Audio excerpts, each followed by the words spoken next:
Deutsch lernen durch Hören. Urlaubsmitbringsel. Jedes Mal, wenn ich in den Urlaub fahre, kaufe ich Mitbringsel. In Mexiko habe ich Tequila-Gläser gesehen und musste gleich an meinen Freund Michi denken. In Belgien habe ich eine kleine Statue des Atomiums für meine Freundin Clara gekauft, die Chemie und Physik liebt.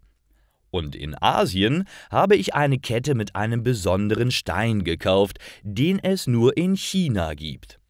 Das war ein Geschenk für meine Schwester, die Geologie studiert.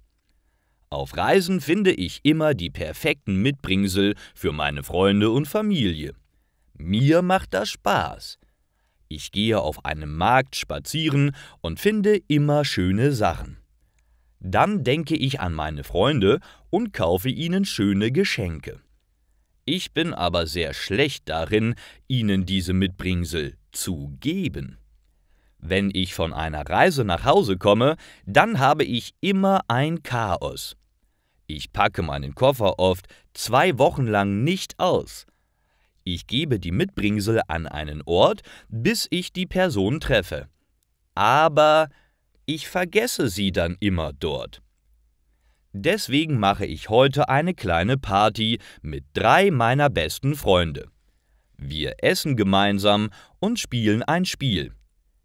Ihr wisst gar nicht, warum ich euch eingeladen habe, sage ich. Dann hole ich eine Kiste. Michi, kannst du dich daran erinnern, als ich vor 3 Jahren in Mexiko war? Und vor 1,5 Jahren in Sizilien? Er nickt und schaut mich verwirrt an. Hier sind deine Mitbringsel. Das Gleiche mache ich auch mit meinen 2 anderen Freunden. Sie lachen mich alle aus. Das ist typisch für dich, sagt Christine. Was soll ich sagen? Sie hat recht.